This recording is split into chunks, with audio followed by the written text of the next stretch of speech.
বহু সম্মানে ভূষিত গোঘাটের জ্যোতিষশাস্ত্রবিদ ও সমাজসেবী ডক্টর অঞ্জন শাস্ত্রী এবার বাংলার জাতীয় গর্ব হিসাবে সম্মানিত হলেন। পশ্চিমবঙ্গের পরপর দুজন রাজ্যপালের কাছ থেকে সম্মাননা পাওয়া ছাড়াও টাইমস ব্র্যান্ড আইকন থেকে সম্মাননা, মুম্বাই, দিল্লি সহ একাধিক জায়গায় বেশ কিছু স্বনামধন্য প্রতিষ্ঠান থেকে সেরা ব্যক্তিত্ব হিসাবে সম্মানিত হয়েছেন। এবার গত 2রা মার্চ আইটিসি সোনার বাংলায় অ্যাঞ্জেল ক্রিয়েশন আয়োজিত বাংলার জাতীয় গর্ব সম্মানে ভূষিত হয়েছেন ডক্টর অঞ্জন শাস্ত্রী, যে মঞ্চ থেকে একই সঙ্গে বাংলার জাতীয় গর্ব হিসাবে সম্মানিত হয়েছেন প্রখ্যাত ব্যক্তিত্বরা, যাদের মধ্যে অন্যতম মাধবী মুখোপাধ্যায়, কৌশিক গাঙ্গুলি, কুমার শানু, অভিজিৎ ভট্টাচার্য, মমতা শঙ্কর, জিৎ গাঙ্গুলি, সৌরভ গাঙ্গুলি, অনুপম রায়, রূপম ইসলাম প্রমুখ। গোঘাটের ভূমিপুত্র ডক্টর অঞ্জন শাস্ত্রী এই সম্মানে ভূষিত হয়ে একই সঙ্গে আরামবাগ মহকুমার মুখ উজ্জ্বল করেছেন। আরামবাগ টাইমসের এডিটর কাকলি চ্যাটার্জির সঙ্গে একান্ত সাক্ষাৎকারে একই সাথে তিনি খোলামেলা জানিয়েছেন জ্যোতিষশাস্ত্র কী ও তার প্রয়োগ সম্বন্ধে। ক্যামেরায় বিল্টু হাজরা, আরামবাগ টাইমস। নমস্কার, আমরা আজ এমন একজন ব্যক্তির সামনে উপস্থিত হয়েছি যিনি মাত্র কদিন আগেই আমাদের বাংলার জাতীয় গর্ব হিসাবে সম্মানিত হয়েছেন এবং একই সাথে তিনি হচ্ছেন এই আরামবাগ মহকুমার তথা গোঘাটের ভূমিপুত্র। সেজন্য সেই হিসেবে আমরাও সকলেই কিন্তু গর্বিত। ডক্টর অঞ্জন শাস্ত্রী, আমরা এখন তার সামনেই উপস্থিত হয়েছি। অঞ্জনবাবু সম্বন্ধে আমরা শুনবো তার মুখ থেকে। তার আগে কিছু কথা আমাদের একটু বলে নেওয়া প্রয়োজন। আমাদের যারা আরামবাগ টাইমসের দর্শক, তাদের জন্য কাছে একটু অঞ্জন শাস্ত্রী সম্বন্ধে জানাতে চাই। তিনি জ্যোতিষ চর্চা যেটা করেছেন এবং যার শিক্ষা আজও অব্যাহত আছে, তিনি কিন্তু নিছক হাত দেখা, কপাল পড়া, জল পোড়া দেওয়া, তাবিজ, কবজ এই ধরনের যে জ্যোতিষ নিয়ে আমরা আনাচে কানাচে দেখতে পাই, তাদের থেকে একেবারেই পৃথক। তা বরং বলা যায় তিনি শাস্ত্রটাকে, জ্যোতিষ শাস্ত্রটাকে বিজ্ঞান বা সম্মতভাবে কিভাবে প্রয়োগ করা যায় এবং মানুষের সমস্যার সমাধান করা যায়, তার জন্য তার আগেও গবেষণা ছিল এবং এখনও পর্যন্ত তিনি তার গবেষণাকে আরও নতুনভাবে চালিয়ে যাচ্ছেন, অব্যাহত রেখেছেন। আজকে সেই জন্যই হয়তো অ্যাঞ্জেল ক্রিয়েশন, যারা এই কিছুদিন আগেই বাংলার যে জাতীয় গর্ব সম্মাননা প্রদান করেছেন, যেখানে ভারতবর্ষের নানা প্রান্তের বহু গুণীজন এবং অবশ্যই আমার পশ্চিমবঙ্গের বিভিন্ন পেশার সঙ্গে যারা যুক্ত এমন অনেককে তারা সম্মাননা দিয়েছেন বাংলার জাতীয় গর্ব হিসাবে। তাদের মধ্যে যখন আমরা আমাদের অঞ্জন শাস্ত্রীকে পাই, ডক্টর অঞ্জন শাস্ত্রী, তখন অবশ্যই আমাদের মধ্যেও গর্ব হয় বই কি। আমরা তারও আগে একটা জিনিস বলি যে কিছুদিন আগে উনি যখন রাজ্যপাল হিসেবে এখানে জগদীপ ধনকর মহাশয় ছিলেন, তখন তার কাছ থেকেও যেমন সম্মাননা পেয়েছেন, তখন তেমন কিছুদিন আগে বর্তমান যিনি রাজ্যপাল, তার কাছ থেকেও একদম রাজভবনে গিয়ে সম্মানিত হয়েছেন এবং রাজ্যপাল অত্যন্ত খুশি হয়ে তার লেখা বইও উপহার দিয়েছেন। শুধু তাই নয়, তিনি এখানে ছাড়াও আমরা জানি যে টাইমস ব্র্যান্ড যে আইকন, টাইমস ব্র্যান্ড আইকন পুরস্কার পেয়েছেন। বম্বেতে গিয়ে তিনি বম্বেতে প্রচুর পুরস্কার ইতিমধ্যে পেয়েছেন এবং যেগুলো আমরা আমাদের সংবাদপত্র আরামবাগ টাইমস এবং চ্যানেল আরামবাগ টাইমসে আমরা দেখিয়েছি। এই হিসাবে আমরা বলবো যে একজন ব্যক্তি আরামবাগের বুকে দাঁড়িয়ে তিনি আজকে ভারতবর্ষ জুড়ে বিভিন্ন প্রান্তে বহু স্বনামধন্য প্রতিষ্ঠানের কাছ থেকে যখন সম্মানিত হন, তখন তারপর যখন তিনি বাংলার জাতীয় গর্ব হিসেবে সম্মানিত হন, তখন সত্যিই ভালো লাগে। নমস্কার অঞ্জনবাবু। নমস্কার। অঞ্জনবাবু সম্বন্ধে আমি কিছু বলবো, এতটাই বেশি যে বললে শেষ হওয়া যায় না। আমরা অঞ্জনবাবুর কাছ থেকেই এই বাংলার জাতীয় গর্ব যে সম্মাননা, সেইটা নিয়ে তা আপনার অনুভূতিটা একটুখানি জানতে চাইছি। হ্যাঁ, অবশ্যই খুব সুন্দর লেগেছে। এটা সত্যি একটা অন্য মাত্রা একটা এনে দিয়েছে, যেটা বাংলার জাতীয় গর্ব বলে আমাকে যে সম্মানটা জানিয়েছে। এটা হয়েছে আইটিসি রয়্যাল বেঙ্গলে গত 2রা মার্চ হয়েছে, যেখানে অনেক তারকারা উপস্থিত ছিলেন। তার মাঝে সেই মঞ্চেতে আমি এই যে পুরস্কারটা পেয়েছি, এটা সত্যিই খুব আমার কাছে গর্বের এবং খুবই আনন্দের। আমি কিন্তু এখনও নামগুলো বলিনি, ঠিক কারা কারা পুরস্কার পেয়েছেন। আমি হয়তো অত নাম বলতে পারবো না, আমি যতটা নোট করেছি। আমরা দেখুন, এনারা সবাই কিন্তু দিকপাল। আমরা জানি যে মাধবী মুখোপাধ্যায়, তার নাম নতুন করে তার পরিচয় দেওয়ার অপেক্ষা রাখে না। কৌশিক গাঙ্গুলি, তাদের নাম মানে নতুন করে আর পরিচয় দেওয়ার আছে কি? সৌরভ গাঙ্গুলি, কুমার শানু, অভিজিৎ ভট্টাচার্য, জিৎ গাঙ্গুলি, মমতা শঙ্কর, অনুপম রায়, রূপম ইসলাম, এরা মানে এদের নাম আমি বললাম। এবং এনারা ছাড়াও অসংখ্য গুণী মানুষ, তারা কিন্তু এই সম্মাননার অধিকারী হয়েছেন।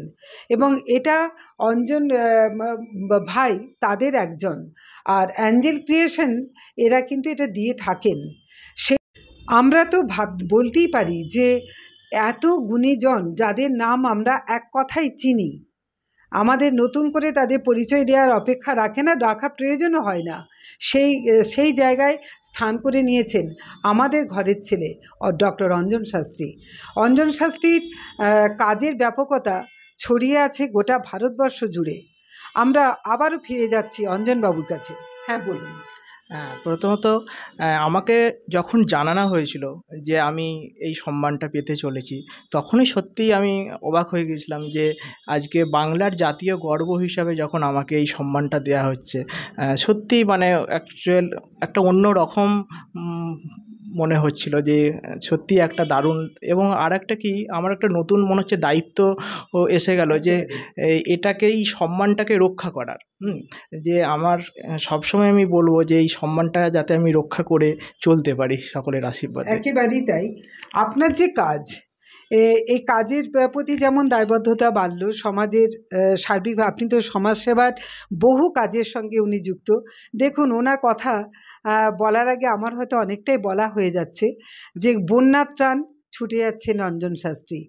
কোনো বাচ্চা পড়াশোনা করতে পারছে না বইয়ের অভাবে, দেখা যাচ্ছে অঞ্জনবাবু হাজির হয়ে গেছেন। কোনো মানুষ কোনো বিপদে পড়েছেন, অঞ্জনবাবু হাজির হয়ে যাচ্ছেন। দুর্ভিক্ষে বা এই ধরনের মানুষ খেতে পাচ্ছে না কোনো জায়গায়, অঞ্জনবাবু হাজির হয়ে যাচ্ছেন। শীতে বস্ত্র চাই, অঞ্জনবাবু আছেন। তা অঞ্জনবাবু যা মানে রোজগার করেন, তার অনেকটা অংশই কিন্তু মানে একদম অসহায় মানুষদের, তাদের মানে তাদের কাছে ত্রাতা হিসেবে তিনি পৌঁছে যান তার অর্জিত অর্থ দিয়ে, যৎসামান্য কি সাধ্যমতো সাহায্য হাত বাড়িয়ে দিতে। আবার আমরা ফিরব, বলুন। হ্যাঁ, এরপর যেটা এছাড়া তো অ্যাকচুয়ালি আমি অনেক পুরস্কার আগেও পেয়েছিলাম। কিছুদিন আগে যেটা টাইমস নাও থেকে অ্যাকচুয়াল একটা অ্যাওয়ার্ড পেয়েছি ইস্টার্ন ইন্ডিয়া রিজিয়নে। হ্যাঁ, যেটা হচ্ছে বেস্ট অ্যাস্ট্রোলজার হিসাবে। হ্যাঁ, সেটাও একটা বড় অ্যাওয়ার্ড পেলাম এবছরে। এর আগে টাইমস নাও থেকে আরেকবারও পেয়েছিলাম 2022 সালে। সেটা Times of India, Times group থেকেই, দুবার টাইমস গ্রুপ থেকেই আমি অ্যাওয়ার্ড পেয়েছি। এছাড়াও ধরুন কিছুদিন আগে বম্বেতে একটা অ্যাওয়ার্ড পেয়েছিলাম। এরকম নানা রকম অ্যাওয়ার্ড পেয়েছি, গ্লোবাল এক্সেলেন্স অ্যাওয়ার্ড। তারপরে পেয়েছিলাম টাইমস অফ ইন্ডিয়া মনোনীত টাইমস ব্র্যান্ড আইকন। এগুলো তো পেয়েছি। সত্যি এই যে একটার পর একটা অ্যাওয়ার্ডগুলো পাই, অবশ্যই খুবই ভালো লাগে। এবং সেটা আমিও চাই যে এই ধারাবাহিকতাটা যাতে বজায় রাখতে পারি। একেবারেই। শুধু তাই নয়, এই যে আজকে আপনার যে কাজের পরিধি, আপনি মানে হস্তরেখাবিদ, আপনি বাস্তুবিদ, আপনি জ্যোতিষ।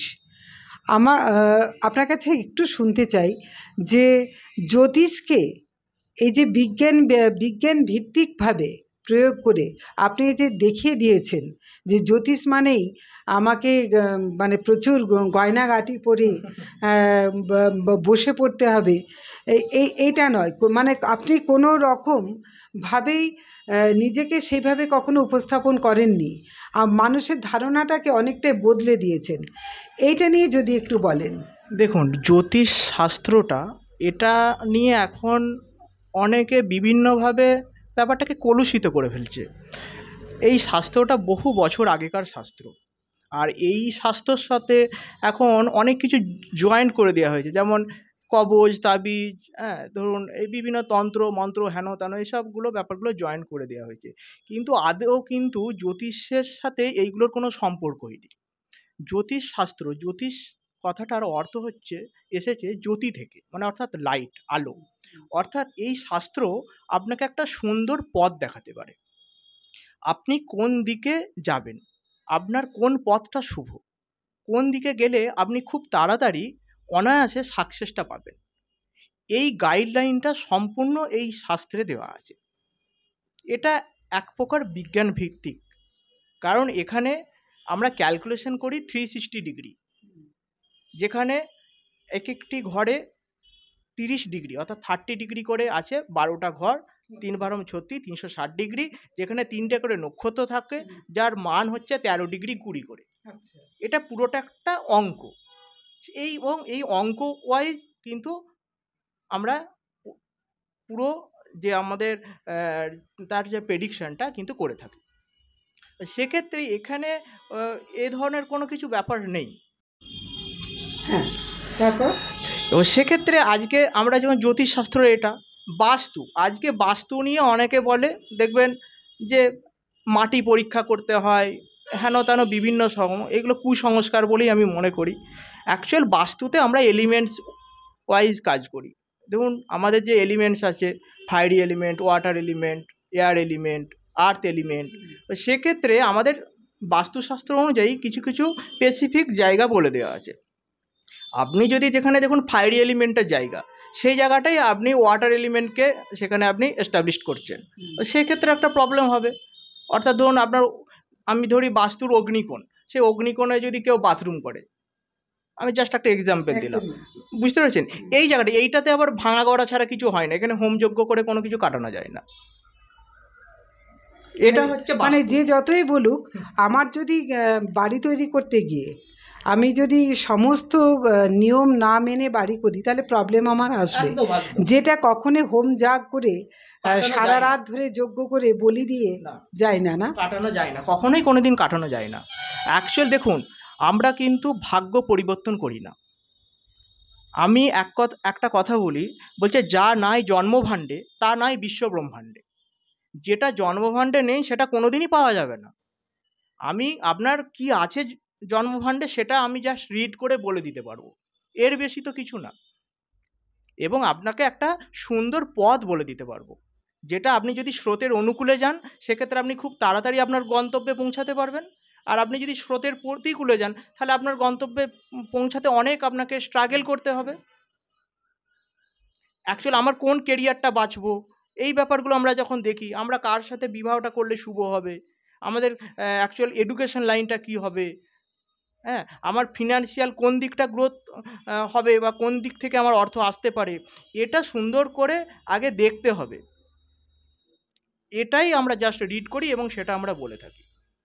হ্যাঁ, সেখানে কিছু গ্রহ নক্ষত্র দুর্বল থাকতে পারে, তার জন্য কিছু আমরা জেমস্টোন আমরা বলে থাকি, ব্যবহার করার জন্য বলে থাকি। কারণ সেখানেও একটা যে রে আছে সায়েন্টিফিক্যালি, সেখানে সেই কালার থেরাপি আমরা বলে থাকি। সেই কালারটা, প্রতিটা গ্রহের এক একটা কালার আছে, তার একটা ক্ষমতা আছে সেই কালারের। সেই কালারটা যদি আমার হয়তো দেখা যাচ্ছে হয়তো সেভাবে আমার কাছে আসছে না, কোনোভাবে বাধাপ্রাপ্ত হচ্ছে, তখন আমরা কিছু সেই স্টোনের মাধ্যমে সেই কালারটাকে আমাদের এনহ্যান্স করার চেষ্টা করি। এটা ছাড়া তো আর কিছু নয়, এটাই সায়েন্স।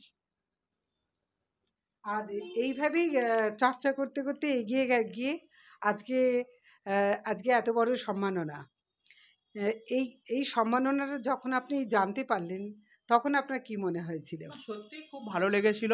মানে আমি প্রথমত এটা যখনই শুনেছিলাম, তখন আমি ভাবতেই পারছিলাম না যে এত বড় একটা সম্মান পেতে চলেছি, এবং এত বড় জায়গাতে। সত্যি এটা খুব মানে আমার কাছে একটা গর্বের এবং অনেক বড় পাওয়া। একদমই। মানে আজ পর্যন্ত আপনি অসংখ্য পুরস্কার পেয়েছেন। এখানে যা আছে তার থেকেও অনেক বেশি আপনার বাড়িতে আছে। তো এই সেই জায়গায় দাঁড়িয়ে আজকে আপনার পুরস্কারের সংখ্যা অনেক। কিন্তু বাংলার যখন আপনি জাতীয় গর্ব হন, তখন তার সেই পুরস্কারের মান একটা আলাদা জায়গায় যায়। অবশ্যই এটা। তাই না? তো আমরাও অনেকটাই চাইবো যে আমাদের আপনার আরও অনেক বড় সাফল্য এবং এই জায়গায় আপনি জাতীয় স্তরে আপনার মানে আপনাকে দেখতে চাইছি যে বাংলার জাতীয় গর্ব থেকে আপনি কেন্দ্রীয় স্তরে আপনার মানে সম্মাননা জায়গাটা এগিয়ে যাক। এটা আমাদের মানে সকলেরই কাম্য। আমরা চাই যে আপনি সেভাবে এগিয়ে চলুন এবং আপনার দ্বারা অসংখ্য মানুষ উপকৃত হচ্ছেন, এটাও কম কথা নয়। আর তারই ফল তো এটা। কারণ আপনি পড়াশোনা করেছেন বা এই নিয়ে গবেষণা করেছেন, তার জন্য আপনাকে দিয়ে দিয়েছে এটাই তো নয়। তার সঙ্গে আপনার যে ক্রিয়েটিভিটি, সেটাও একটা আছে, যেটা মানে আজকে যারা অ্যাঞ্জেল ক্রিয়েশন তারা এটা মানে লক্ষ্য করেছেন বলেই তো আজকে আপনাকে এই জায়গায় এনেছেন। অতএব আমরাও চাইবো আপনার আরও অনেক অনেক বেশি। সেলিব্রিটি এখন বর্তমানে আমার একদম অনেক সেলিব্রিটি। অনেক সেলিব্রিটি আমার ক্লায়েন্ট এবং অনেক পরিচালক আছে যারা আমার ক্লায়েন্ট এবং আমার অ্যাকচুয়াল পুরোটাই গাইডলাইন ফলো করে। সে আমার যে গাইডেন্সগুলো দিই সেগুলো ফলো করে চলে এবং প্রত্যেকে আজকে সাকসেস। আমি এখন মানে গর্ব করেই বলতে পারি 99 নয় 100% প্রত্যেকে আজকে সাকসেস। এবং যে জন্যেই এত ভালোবাসা আর এটা এত সম্মান আজকে আমি পেয়েছি। এবং যিনি প্রাক্তন রাজ্যপাল জগদীপ ধনকর বাবু, তিনি আমি শুনেছি যে তিনি আপনাকে মানে অত্যন্ত স্নেহের সঙ্গে আপনাকে সম্মাননা প্রদান করেছিলেন এবং তার মধ্যে অনেকটাই স্নেহ মিশ্রিত ছিল। রেসপেক্ট তো ছিলই, কিন্তু স্নেহ মিশ্রিত ছিল। এই যে পাওনাগুলো, এই পাওনাগুলো অবশ্যই এগুলো এক একটা তারার মতো আপনাদের কাছে, মানে আপনি আমাদের কাছে জাজ্বল্যমান এবং আপনার কাছে এই পুরস্কারগুলো এক একটা তারার মতোই বটে। আমরা অঞ্জনবাবুর কাছ থেকে শুনলাম তার অভিজ্ঞতা এবং আমরা জানলাম যে তিনি যখন জাতীয় গর্ব হিসেবে পুরস্কৃত হয়েছেন, সম্মাননা মানে প্রদান করা যখন তাকে হয়েছিল, এই খবর পাওয়ার মাত্রই আমরাও খুব খুশি যে আমাদের এখানকার একজন ব্যক্তি তিনি আজকে এই জায়গাতে পৌঁছেছেন, এটা কম গর্বের নয়। আমার সঙ্গে ক্যামেরায় আছেন বিল্টু হাজরা, আমি কাকলি চ্যাটার্জি। আপনারা দেখছেন আরামবাগ টাইমস এবং আপনারাও আমাদের সঙ্গে এইভাবেই পাশে থাকবেন এই আশা রেখে আজকের মতো এখানেই শেষ করছি।